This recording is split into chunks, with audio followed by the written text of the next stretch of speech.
Governo se reúne para falar sobre novo programa de gás natural. A promessa é de geração de emprego e renda para o país. Preços dos carros têm maior queda em 11 anos com o programa de descontos. E você vai ver também. O programa Desenrola Brasil renegocia quase 500 milhões de reais em dívidas e limpa 2 milhões de nomes em 5 dias. Receita libera hoje a consulta ao terceiro lote de restituição do Imposto de Renda 2023.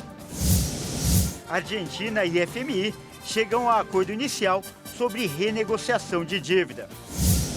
E ainda, a Avenida Paulista passou por uma grande faxina no domingo. E é só o começo. A ação é uma preparação para o Dia Mundial da Limpeza. Essas e outras notícias você confere a partir de agora.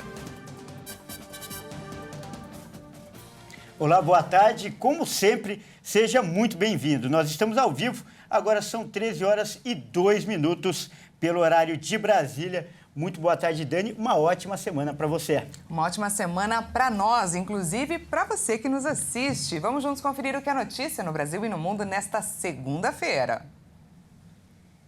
E olha só, o governo espera criar mais de 340 mil empregos com o novo programa de gás natural. Quase 95 bilhões de reais devem ser investidos pelo setor privado. E a primeira reunião do grupo de trabalho acontece nesta segunda-feira. O Ministério de Minas e Energia pretende gerar 342 mil empregos diretos com o lançamento do programa Gás para Empregar. O objetivo é melhorar o aproveitamento do gás natural produzido no Brasil. Empresas particulares prometem investir 94 bilhões e 600 milhões de reais. A iniciativa pretende aumentar a competitividade do setor com investimentos privados e incentivar a industrialização por meio do gás produzido no país. A expectativa do governo é que o estímulo à produção nacional de gás crie emprego e renda. A proposta prevê investimentos em unidades de fertilizantes nitrogenados, produtos petroquímicos, no processamento de gás e em rotas de escoamento e gasodutos de transportes. O foco é reduzir a dependência brasileira de insumos estrangeiros e impulsionar as cadeias produtivas nacionais, como a do agronegócio. A resolução que criou o programa Gás para Empregar é de março deste ano. As iniciativas do grupo de trabalho devem se estender por 120 dias, prazo que pode ser prorrogado por outros 120 dias. E os preços dos carros registraram a maior queda em 11 anos. O programa de descontos do governo contribuiu para a deflação em junho. O programa de desconto na compra de carros populares 0 quilômetro impactou nos preços dos automóveis novos, que caíram 2,76% em junho, a maior redução em 11 anos no Brasil.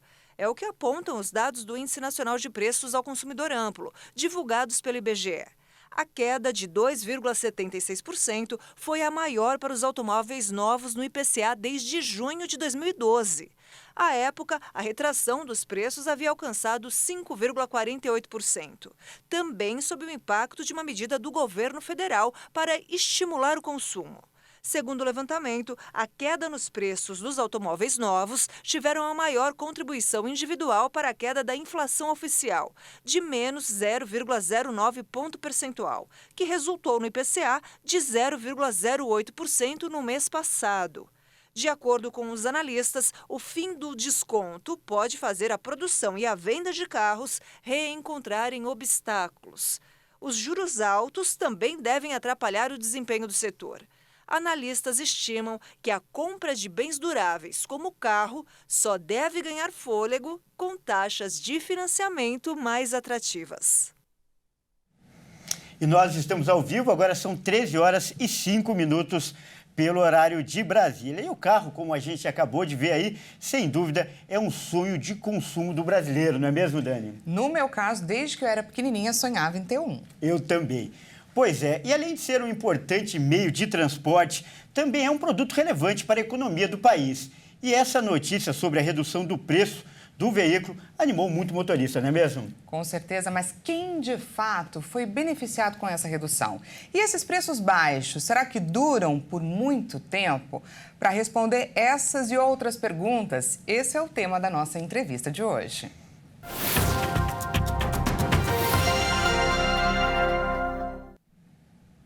E olha só, para falar sobre esse assunto, nós vamos conversar agora com o Gilberto Braga, ele que é professor de Economia do IBMEC, do Rio de Janeiro. O IBMEC é o Instituto Brasileiro de Mercados de Capitais. Boa tarde, seja muito bem-vindo, professor.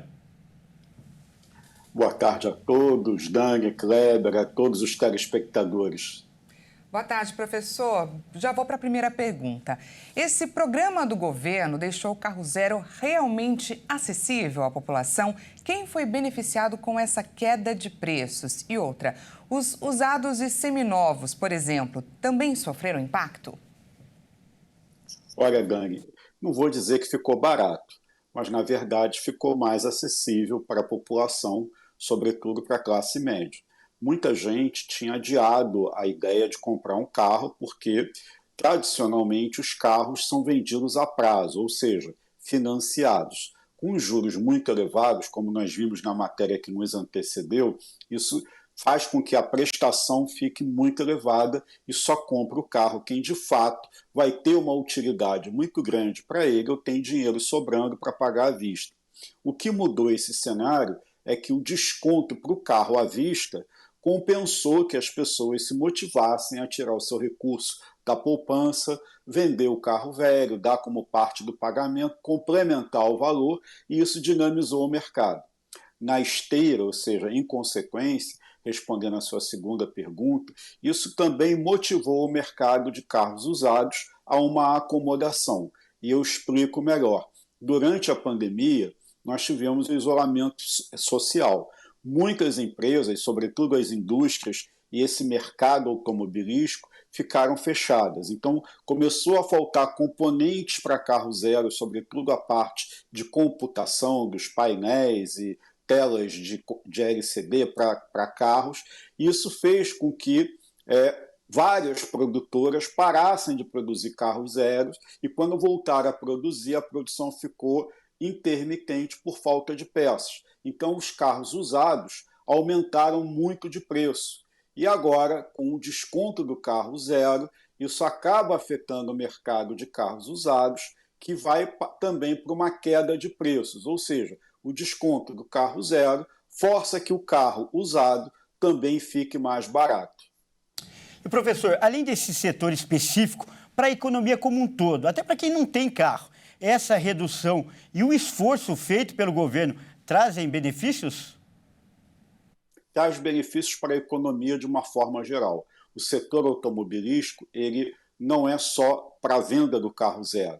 Então, você tem toda a parte de acessórios, toda a parte de mecânica, toda a parte de consumo de combustíveis. Então, isso dinamiza uma série de outros serviços, além de ser uma empresa, né, como a gente diz, que precisa de autopeças. Então, para fazer um carro é preciso você movimentar várias outras indústrias que vão fornecer as peças para a montagem do veículo. Você gera empregos, você paga salários, é dinheiro circulando na economia, essas famílias desses trabalhadores compram, vão consumir, pagam tributos, então é como que você fazer a roda da economia funcionar, girando de uma maneira positiva. Professor, não temos mais muito tempo, mas queria te fazer uma última pergunta. Essa queda deve ser duradoura?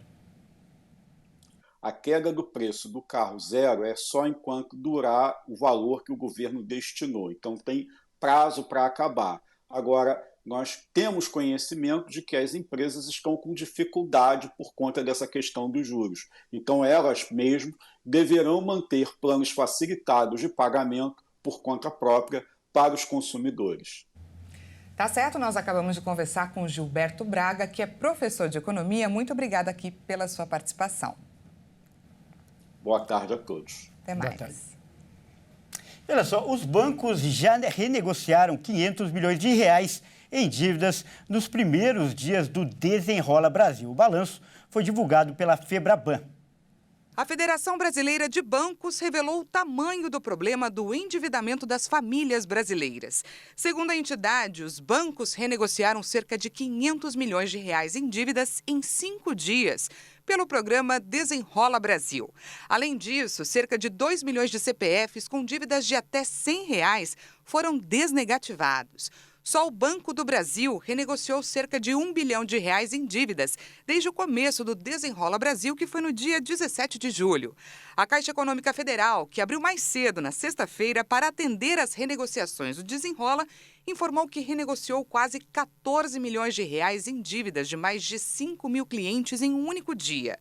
Segundo a Febraban, os dados reforçam o compromisso dos bancos brasileiros com o sucesso do programa Desenrola Brasil, que tem como principal objetivo reintroduzir pessoas com restrição de crédito na economia.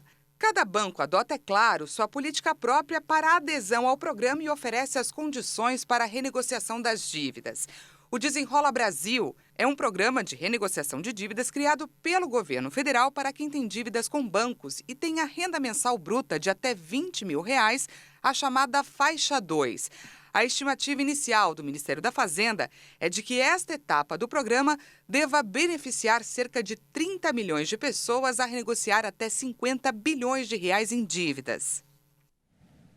E a Receita Federal liberou hoje a consulta ao terceiro lote de restituição do Imposto de Renda 2023. O crédito bancário de mais de R$ 7 bilhões vai ser realizado no dia 31 de julho. Nesse terceiro lote, além do crédito ao mais de 5 milhões e 600 mil contribuintes, o crédito total de 7 bilhões e meio de reais contempla também restituições residuais de exercícios anteriores. Desse total, cerca de 3 milhões e 900 mil contribuintes usaram a declaração pré-preenchida ou optaram por receber a restituição via Pix. Para saber se a restituição está disponível, o contribuinte deve acessar a página da Receita na internet.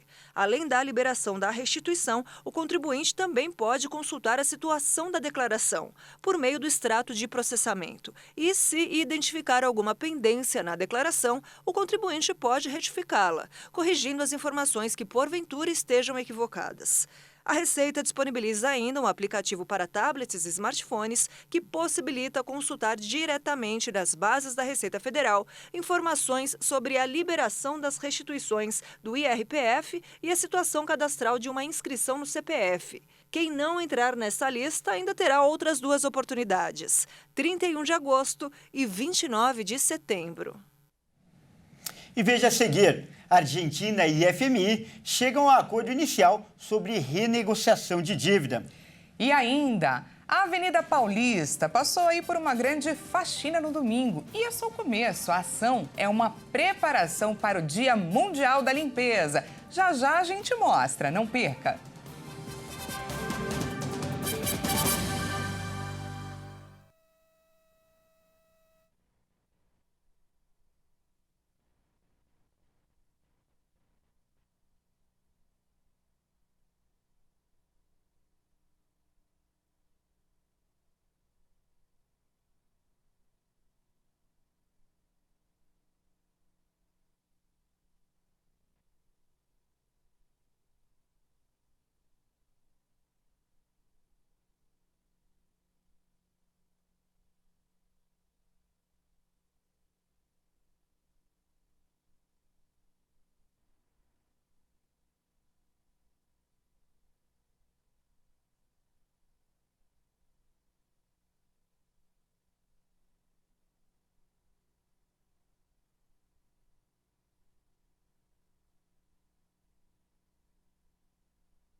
Seja bem-vindo mais uma vez, nós estamos de volta e ao vivo, 1h16 pelo horário de Brasília. Voltamos com mais destaque nacional.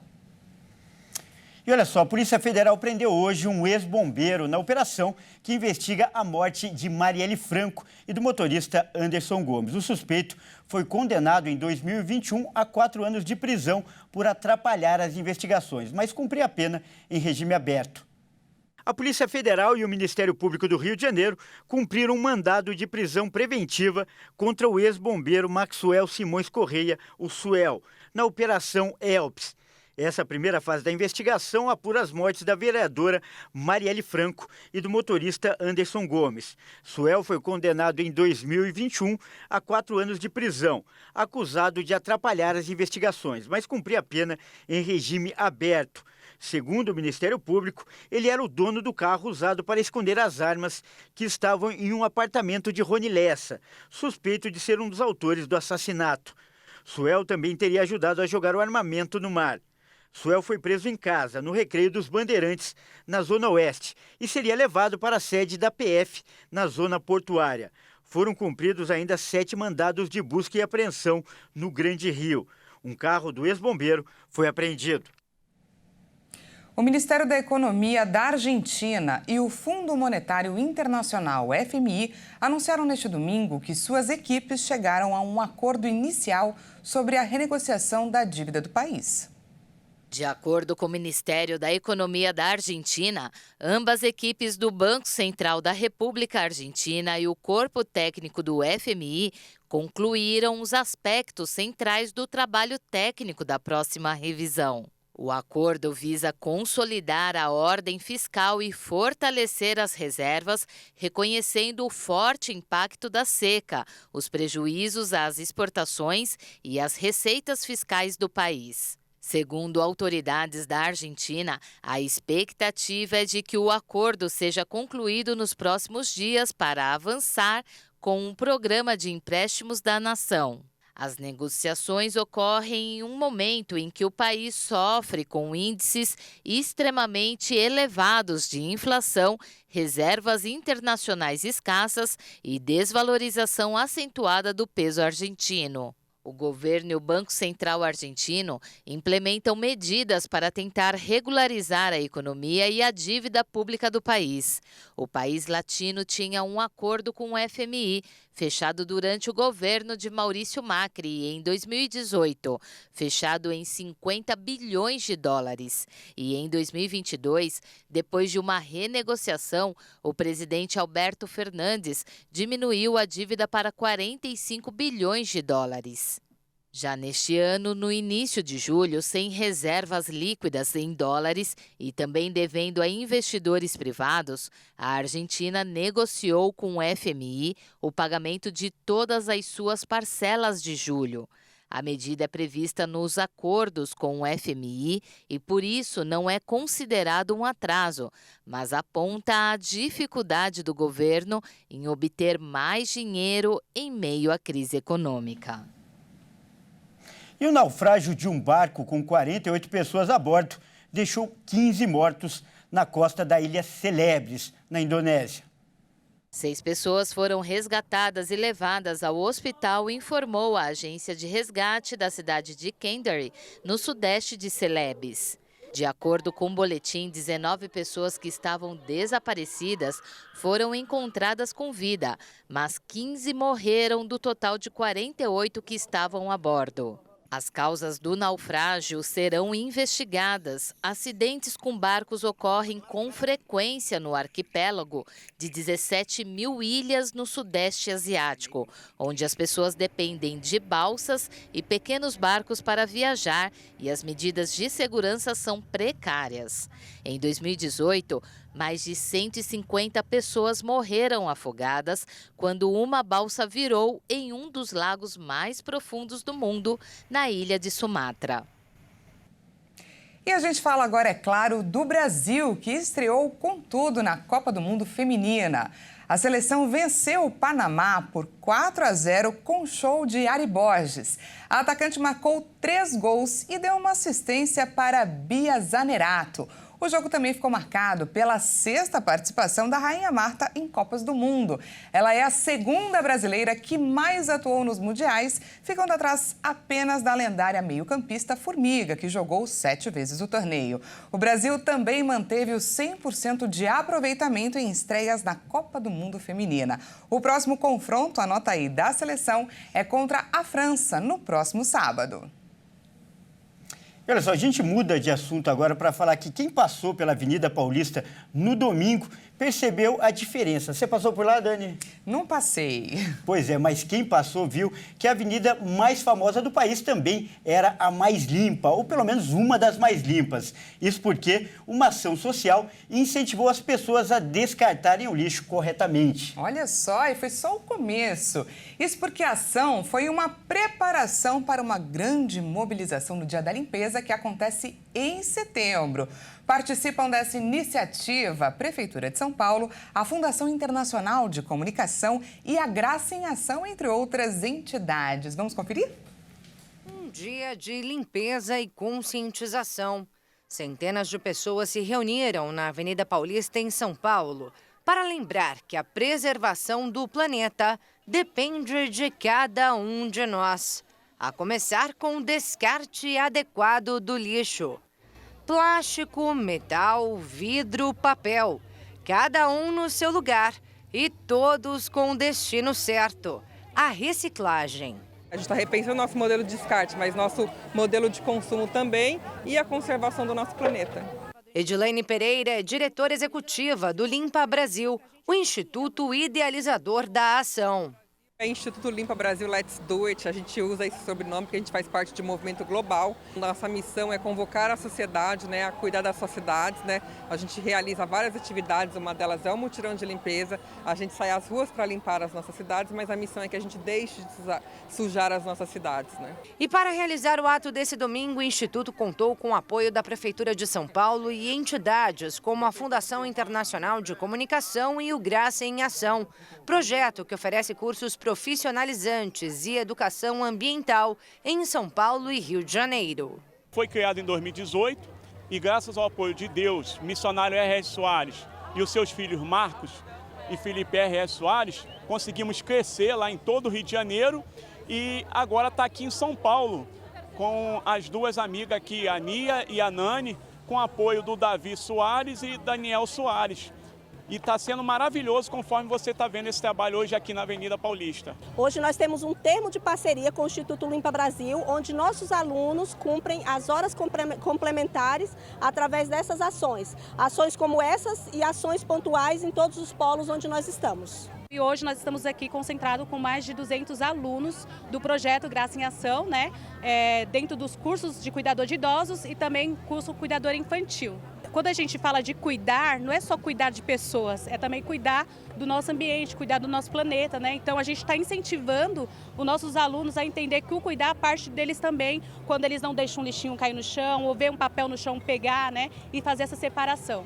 A Fundação Internacional de Comunicação trouxe ao evento dezenas de voluntários do Ministério Jovens que Vencem, da Igreja Internacional da Graça de Deus. Nós viemos para aprender um pouquinho mais sobre esse lado, sobre a reciclagem, sobre esse trabalho que é tão importante para o meio ambiente, e também para os jovens aprenderem desde cedo a nossa responsabilidade com o meio ambiente. As pessoas passam, vê a gente fazendo essa ação e eles até se alegram, A gente ajuda passando isso para eles também, para que eles possam fazer o mesmo também e ajudar o meio ambiente. Toda a equipe presente no ato fez um mutirão pela região para o recolhimento de resíduos recicláveis descartados de forma irregular. Itens que, ao final do evento, foram entregues a Valerie, catadora, que sustenta 4 filhos com a reciclagem. Muito importante, porque as pessoas não têm ideia de o quão importante é para as pessoas que estão do outro lado, que reciclam e trabalham com esses materiais. Porque assim, se todos tivessem a consciência em casa e tivessem o hábito de separar tudo que é descartável, papelão, vidro e tal, eles já ajudariam muito a gente, muito, muito, muito. Ao todo, foram coletados 8 mil quilos de plástico, 40 mil de papelão, 26 mil de vidro e 6 mil de metal. E isso aqui é só uma prévia do que vai acontecer no dia 16 de setembro, o Dia Mundial da Limpeza, World Cleanup Day, a maior ação mundial de cidadania, que será realizada em pelo menos 191 países. Para mais informações sobre os locais das ações de limpeza agendadas para setembro, acesse o site limpabrasil.org. Bom, é isso aí. Essa edição fica por aqui. Muito obrigado pela sua companhia e uma ótima tarde para você. Não se esqueça que daqui a pouco eu volto a 1h50 com mais informações para você. Até mais. Até mais.